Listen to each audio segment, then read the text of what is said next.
Yeah, please. Okay, welcome back. So in the next couple of minutes, I'll take you through the evaluation process that we follow at BIRAC once your proposal is submitted to us, and a couple of pointers on what should be kept in mind when you are ready to submit a proposal to us. My talk is tailored more from BIRAC perspective, but you can extrapolate it to other funding agencies as well. So this flowchart basically presents all the steps of evaluation that are followed once the proposal is submitted to BIRAC. Like Dr. Prachi said, we have typically 3 calls per year, and submissions are accepted only online. No offline submissions, be it for whatever reason, is accepted. No email, no hard copy submissions. So please be well on time once the call is open so that your proposal enters into the evaluation cycle. So once the call closes, typically every call is open for 45 days. Once the call closes, there is an administrative eligibility on the guide on basically the criteria which Prachi had explained. If it's a company, we look at your shareholding and your incorporation date, your partners and all such things. And if it's space, the eligibility of the PI, if he has completed an extramural project or has expertise in the area, as is evident from his publication, at least one publication in a peer-reviewed journal. So that basic eligibility criteria being qualified, you enter into the first round, which is the area review panel round. We have typically 4 panels of experts at this stage, 2 panels of healthcare, 1 panel dealing with proposals exclusively in the area of devices and diagnostics, the next into all other like drugs, stem cells, vaccines, etc.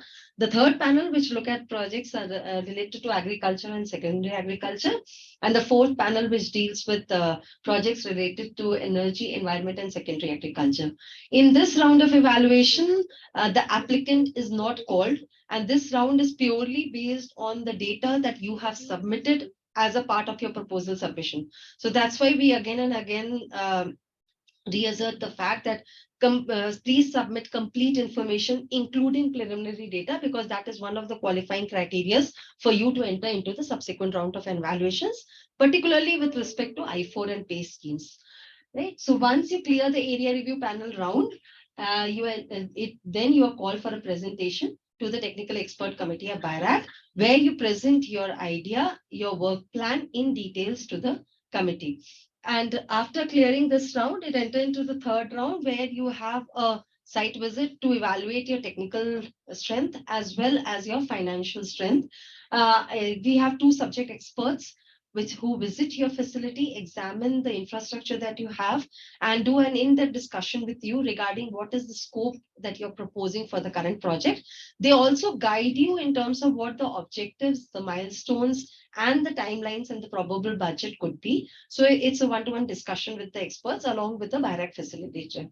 At this point, we also have our empaneled CA visiting your facility and looking at your financials. If you're expected to bring in your contribution into the project as a part of BIPP or as SIBRI, you should be able to demonstrate the capacity of being able to do so. And after clearing the site visit round, the proposal is ready to be placed to the Apex committee, which is the final committee which gives the nod on the sanctioning of any project by BIRAC. And this committee is headed by Secretary DBT. So at each of these rounds, BIRAC keeps you informed as to what stage you are at. If you fall out for any reason from the evaluation cycle, we give you due reasons as to why it has happened, so that you can improve upon them in your next submission and stand a better chance. So once you intend to submit your proposal, please understand the objective and the perspective of the funding agency. For example, BIRAC does not support projects which are R&D or basic exploratory research projects. So if a sub-project just gets submitted to BIRAC, obviously it will not enter into the evaluation cycles. So BIRAC's perspective is to fund projects which have a commercial potential. So keep that in mind when you're submitting your project to BIRAC. Any agency to whom you're submitting a proposal is a sort of an investor, and as intensely as you pitch to a VC or an angel investor, you should have the same rigor when you're even applying for a grant proposal. You are expected to develop a very specific, meaningful, actionable plan, and be able to very clearly convince the funder as to what you want to do and how you want to do it. All those things should come out very clearly. And you should be able to demonstrate the confidence that you will get positive results at the end of it. Happens or not, that's a risk that the funding agency is anyways taking. And review the guidelines of whichever scheme you're applying under. And if it's a challenge call, review the RFP very well so that your proposal is aligned to that call's need. So from a BIRAC perspective, like Dr. Prachi also said earlier, proposals related to process and product innovation with significant impact or commercial potential are only entertained by BIRAC. And the process or the product that you are proposing to develop should be economical, and it should be friendly from an environmental point of view and scalable so that it could address the need of the masses for which it is being developed. What's not supported? Again, concepts, exploratory research ideas without a proper proof of principle or a proof of concept, depending upon the scheme that you have selected. Any idea is not supported under BIPP and or PACE for that matter. There are other schemes in BIRAC which do that. Proposals without any preliminary data or potential for a product or technology development are not entertained by BIRAC. Funding cannot be used to merely support your PhD students' research. It has to have a tangible outcome towards the end.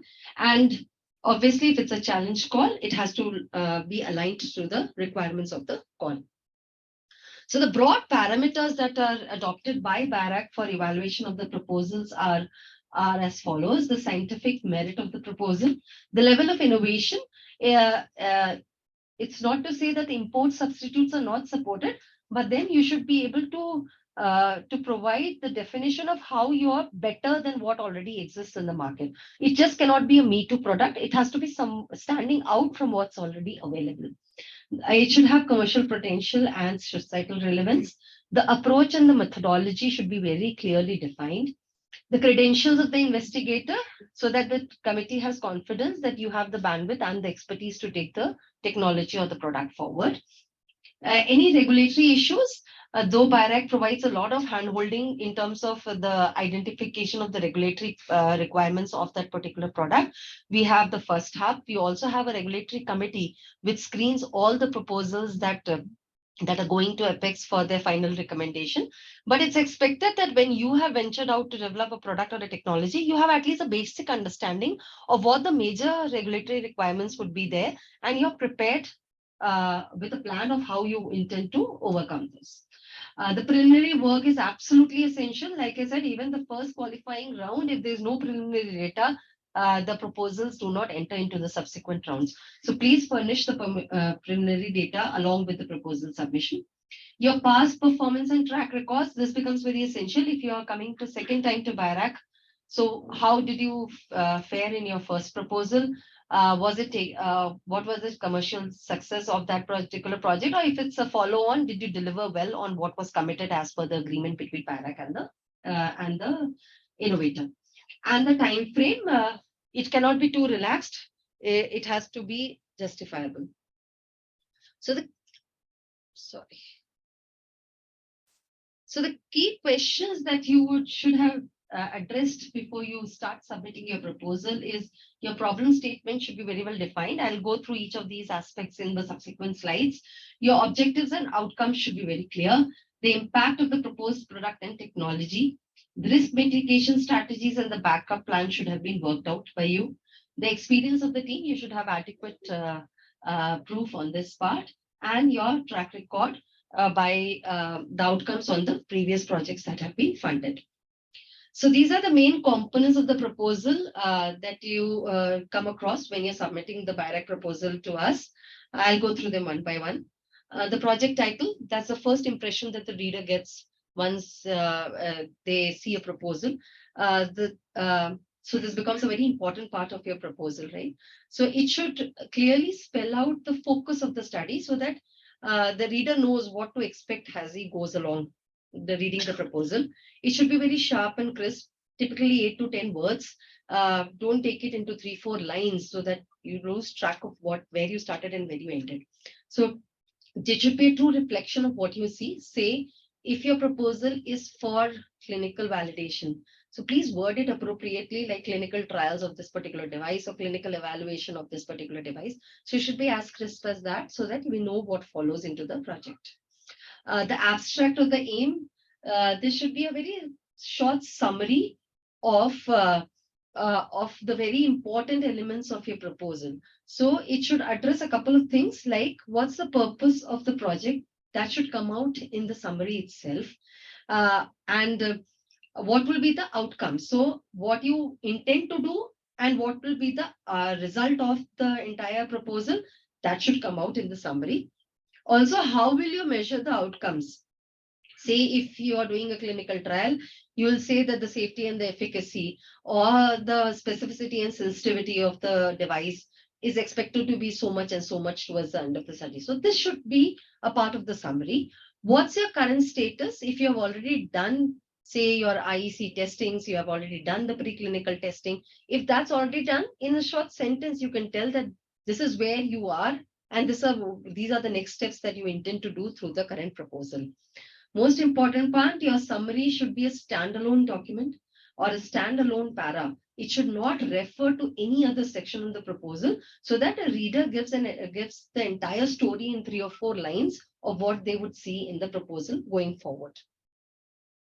The problem statement or the need statement, this forms the body of the entire project that you're about to submit. Here, this statement defines the problem and how you intend to provide a solution for the problem that you have identified. So it's expected that you would have done extensive research or study to be able to derive this problem statement. So obviously, you may not be the only person doing what you're set out to do. They may have been others who have already done that. So what those others have done and what have they achieved versus what you would do and how differently you would do to ensure success, all this should be framed out well as a part of the problem statement. So problem statement should clearly show that you understand the problem, you know the ins and outs of this entire thing. You should be able to demonstrate that this is an absolutely essential problem to solve. And it's just not for fun you're doing it. It has a very specific need because of which you intend to do it. Right? It should describe what aspects you're trying to solve. We receive proposals which start off by saying that they will develop a prototype, they will do an evaluation, they will also complete all the regulatory requirements, and they will hit the market also.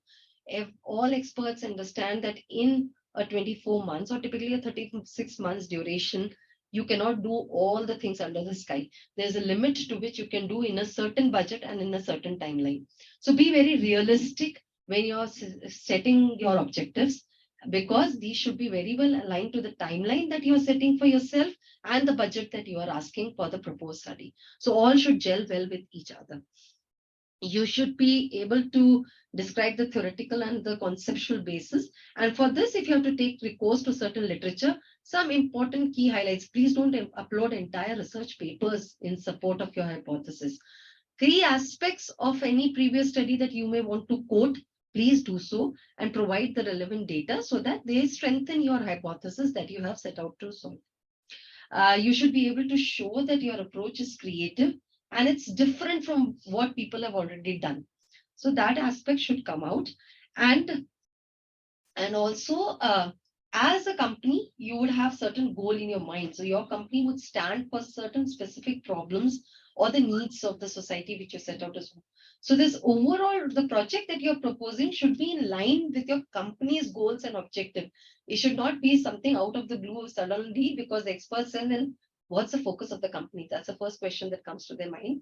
They are doing everything, so the chances of success would be lower. So it should be aligned to your company's goals and objectives.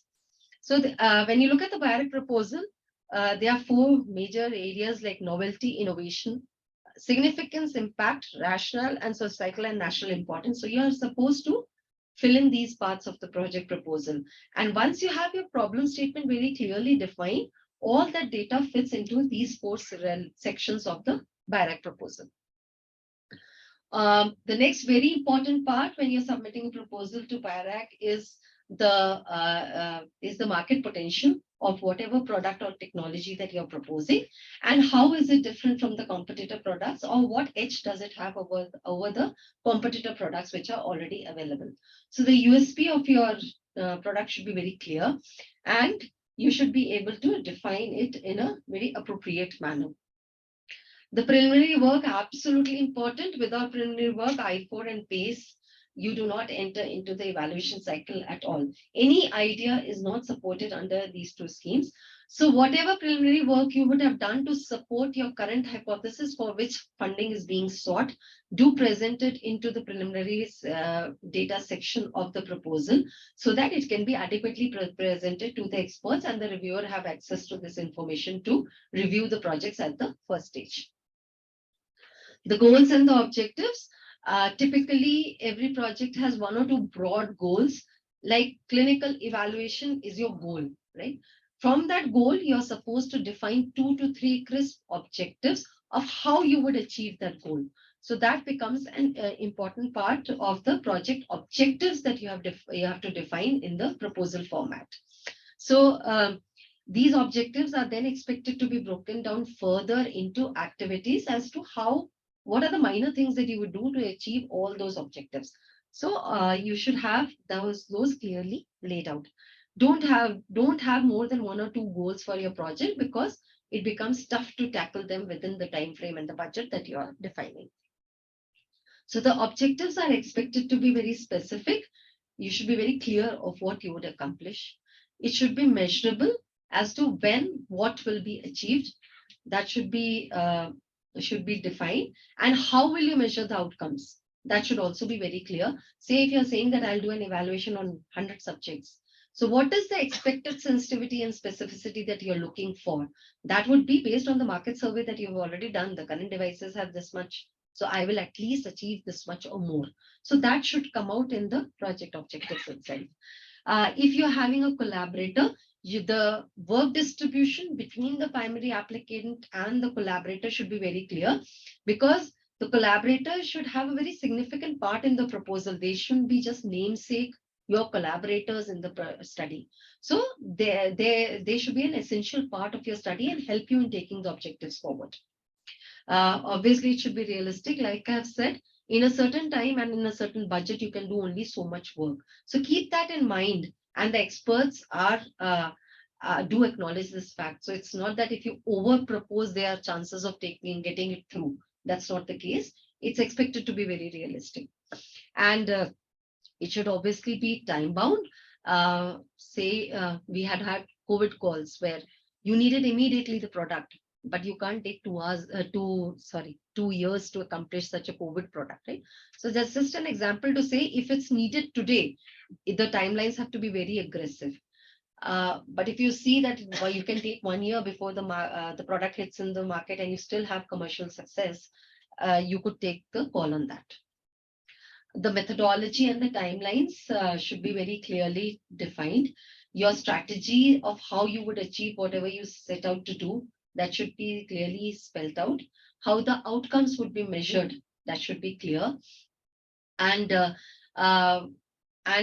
these activities or the methodology that you define should be in line with the objectives that you have set out, so that they address each of the objectives one by one and provide a closure on those objectives. BIRAC releases, like Dr. Prachi said, are milestone based. So your timelines here become very important. Carefully space your timelines across the entire project duration so that you ensure cash flow in the entire cycle. Say, for example, you're proposing a study for 18 months. Make your milestones such that you have 6 months, 12 months, 18 months, like that, so that you have cash flow coming in at regular intervals, and not have one milestone at 3 months and then later at 15 months. You will not receive anything in between. So BIRAC releases are based on accomplishment of milestones. They are reimbursement in most cases. So please make sure that you carefully define your timelines for all the objectives and activities that you are setting out as a part of the project. Your budget should be very exhaustive, because if you look at the proposal format, they ask you details under every head. You need to justify everything that you're asking. right? So all that should be very exhaustively laid out and complete information should be provided. Be careful of the figures that you're giving. We typically ask for figures in lakhs, but there are people who enter it in rupees. So it creates a lot of confusion during the evaluation process. So be careful. Please read the line items very clearly so that you provide the right information at the right place. If you have already received funding from other sources for the same work, which you're proposing to BIRAC, make sure that you highlight. This also positively tells that they have other agencies who have already evaluated your proposition and have positively looked at it.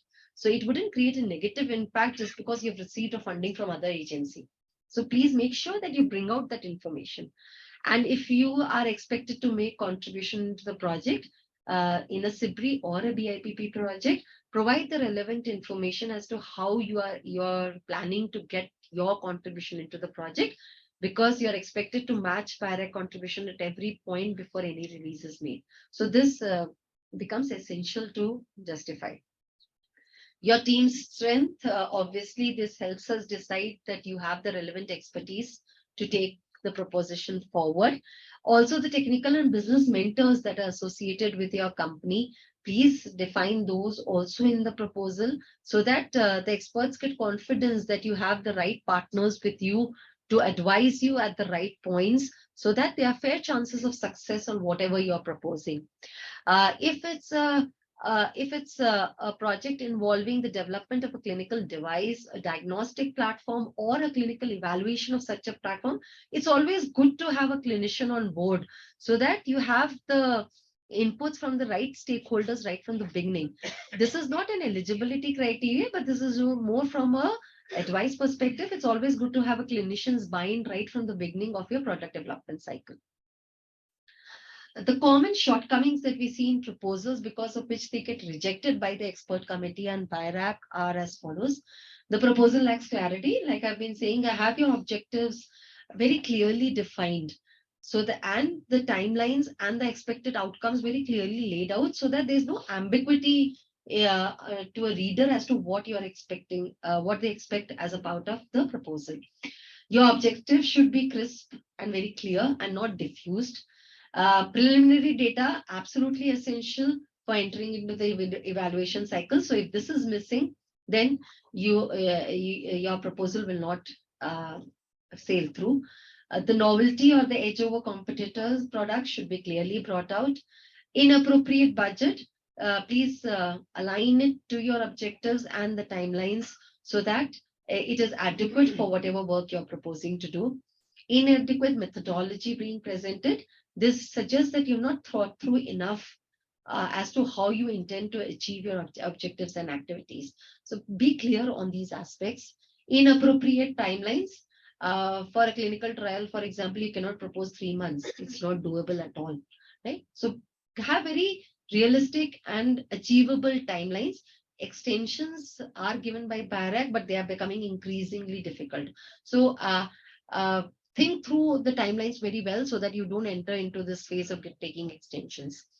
The USP, the need and the commercial potential of the product, because BIRAC looks for projects which have a commercialization potential. So this becomes very essential to be defined when you're submitting your proposal to us.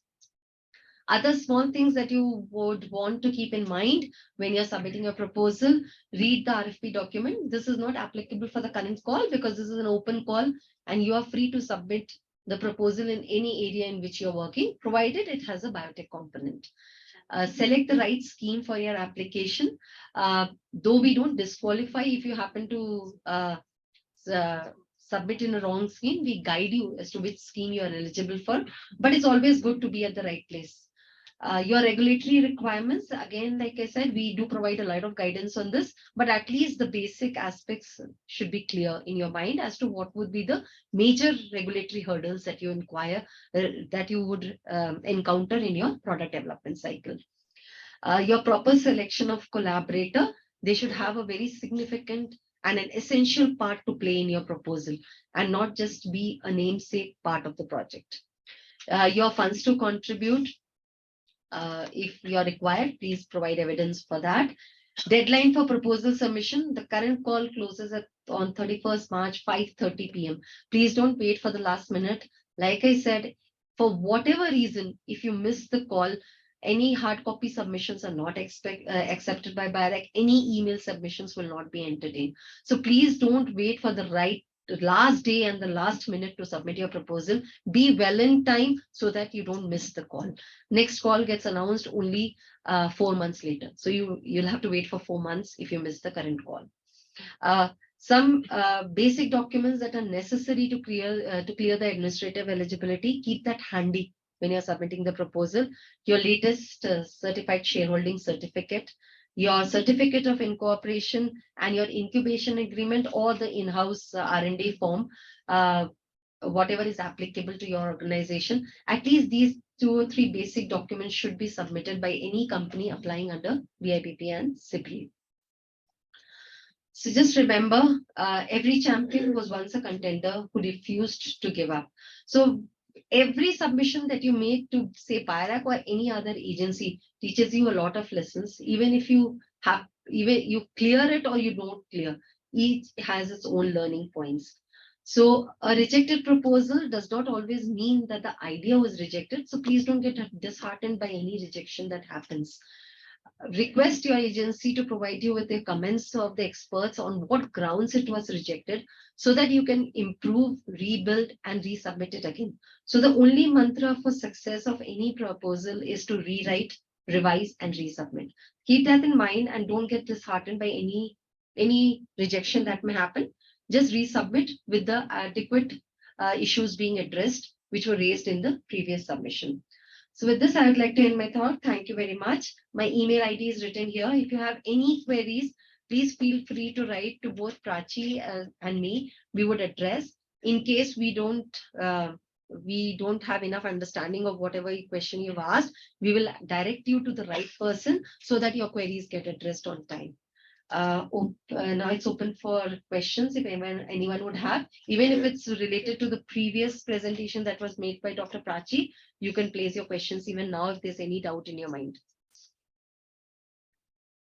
So there is one question came in the chat. Amen. That is, can we have 2 academic collaborators in CIBRI scheme? Yes, also, you can. Also, what would be the expected duration of proposal? So there's no ceiling on the duration of the project under CIBRI. And you can have more than 1 academic collaborator, provided each of them has a very defined role and contribution towards the proposed study.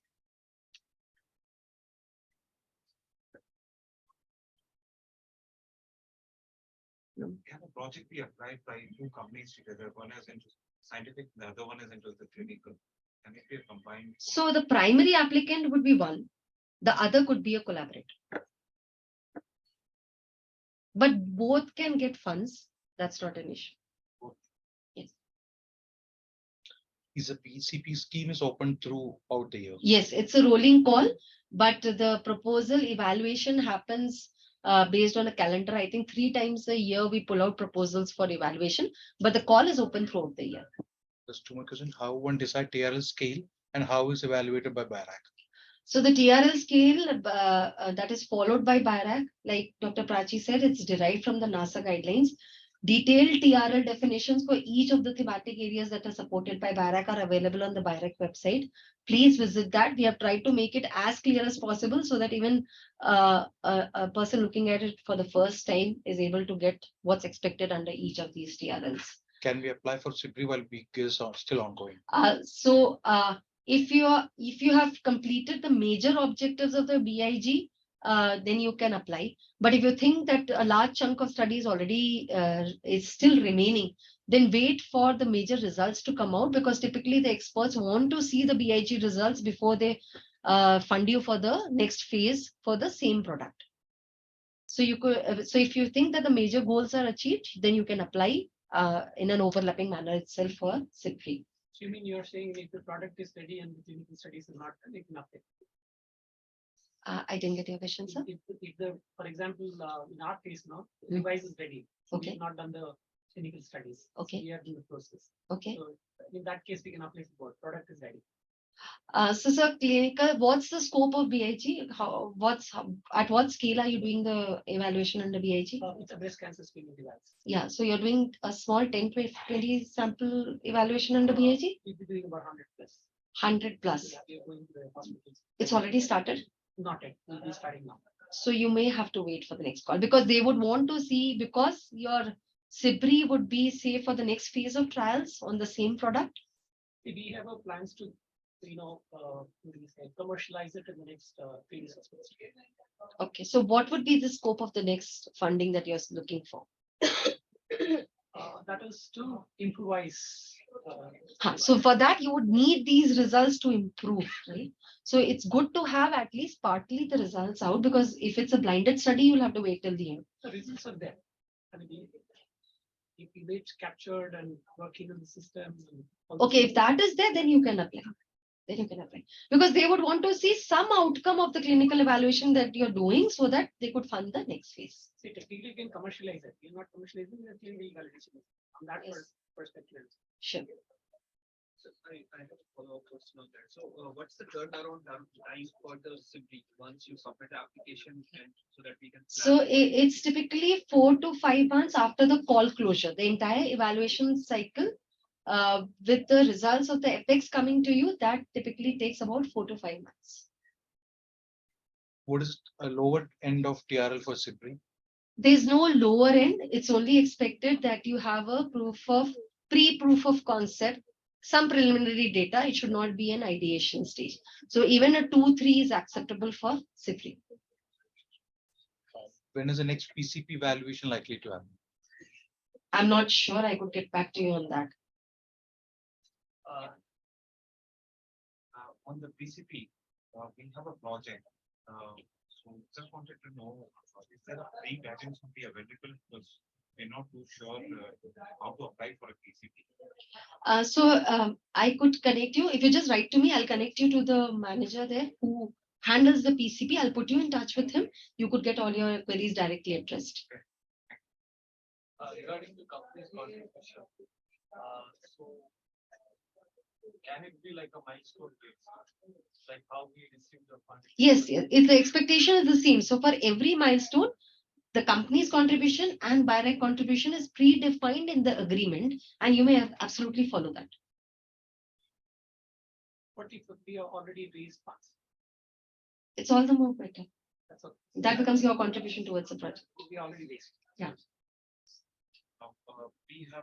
There are like-minded professionals who have built together. Our project has been built, so everyone has contributed. So how do we bring out their balance sheets? Because some of our stakeholders are India overseas. So how do we represent them? The applicant company should have the technology. Yeah, the technology is there, but the cost has been, for example, each one has an hospital, one has a company. So they are like-minded people. So we are not bothered about the back, what happened before. The investment part. Yeah. So no. So our concern would be with respect to very specifically to the project that we are funding. Say you are expected to bring in 100 lakhs into the project, right? All we want to know how you will get those 100 lakhs. If it's 5 people contributing, I think you would need undertakings or something from each one of them. So that should be fine. Yeah. Okay. Again, that citizenship is like have an issue. Yeah, so 51% Indian shareholding is the first level of eligibility that you have to cross. But if you're bringing in the investment, then That's not an issue. The investment can come from anywhere. That's not. If we have already achieved TRL level 3, can we apply for SIBRI even though we Yes. have applied? So SIBRI, the end TRL should not cross 6. So as far as your study is defined to reach TRL 6, you are eligible under SIBRI. But if you are hitting TRL 7, then you are expected to apply under VIPP. So the second part of the question is, even though we have not applied for That BIRAC, doesn't matter. Even for companies who are not BIG applicants are eligible to apply under VIP and SIBRI.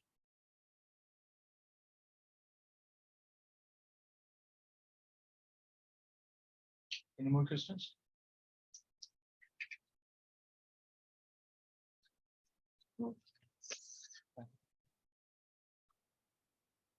Yeah, please.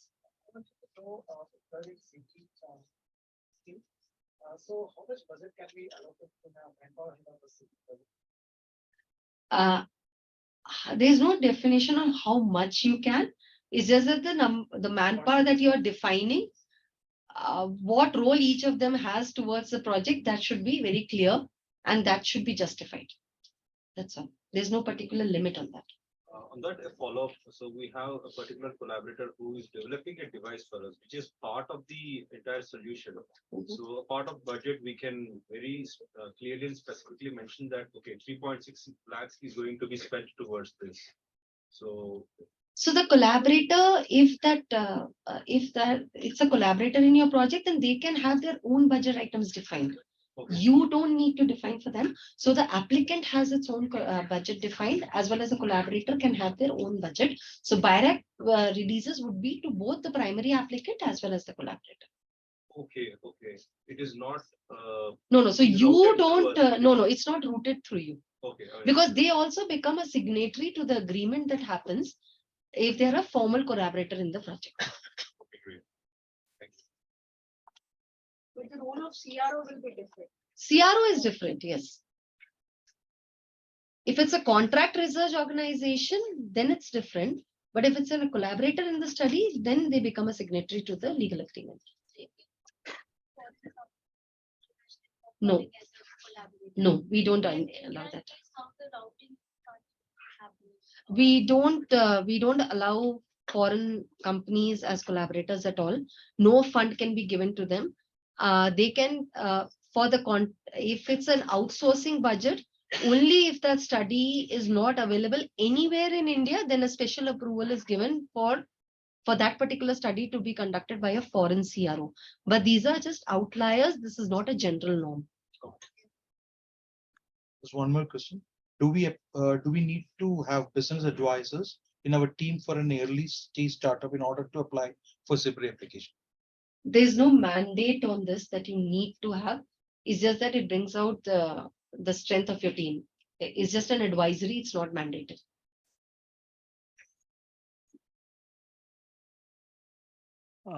I have a question. My name is Sadanand Murthy. Can I go ahead? Yes, sir, please. Okay. We are a private company, and we don't have any external collaborators at this point. So the discussion so far with regards to collaborators is only if such an arrangement exists, correct? Yes, yes. You can even solely apply. There's no issue on that. Okay, thank you.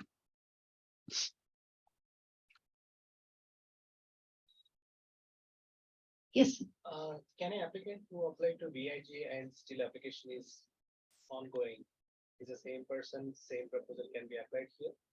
Same proposal, no, sir. It should be a step beyond what has been accomplished in BIG. So typically the expert committee looks at what was the scope of the BIG. And once you're applying under SIBRI, it's expected to be going forward in TRLs rather than sticking at the same thing. So it should be a progressive journey towards commercialization of the project. So is that mean this is the next level of? Yes, yes. BIG? So the pipeline typically is BIG, SIBRI, BIPP, then PCB. So that's the pipeline that has been created. Earlier we discussed that in the grants and the funds, we have patent support. So is that, my first question would be, is that patent support just for applying patents in India for the medical devices?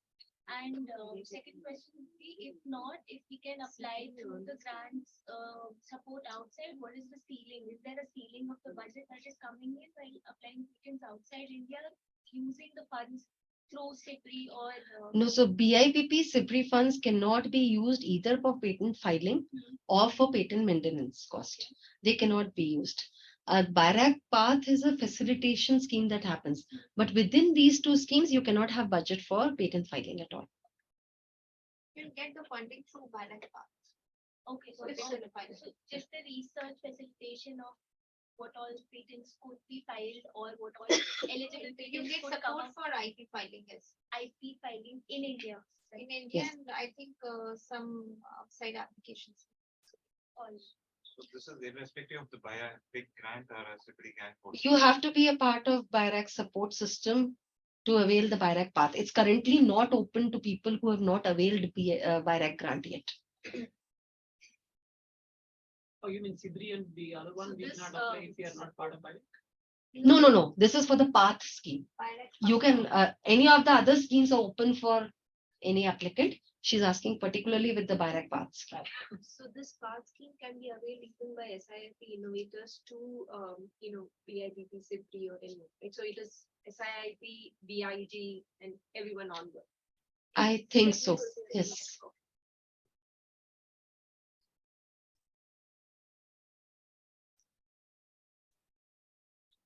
So another follow-up question to that, under BIRAC, we already also have the Bionest Yes. incubator scheme, which is a completely different forum altogether. So under the Bionest, we also have companies who are incubated, like for example at CCAM, who have not availed any of these funding opportunities of BIRAC or are in the process of applying to these. So would those incubators also be eligible to get in touch with the Path Foundation, at least for a one-to-one interaction with the regulatory experts or anything? I would request you to please write to me. I'll get back to you on this.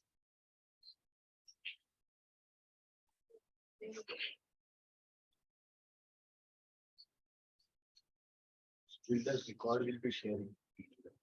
Yeah, we cannot share the presentation, but they could share the recording with you. Thank you very much. Thanks for your time. Thank Thank you. So thank you from SICAM's side to Dr. Sonali and Dr. Prachi. On talking of appreciation, I call upon Dr. Nutan to felicitate both our speakers. Please. Could you close the chat and open? We cannot actually see any of you. We can see your foreheads. That's about it. I hope now it is visible. Yeah, we can only see, yes, now it's gone slightly better. Up till your nose, I would say. Thank you so much. Yeah, thanks a ton. Thank you. So thank you all for attending us for this session. Thank you.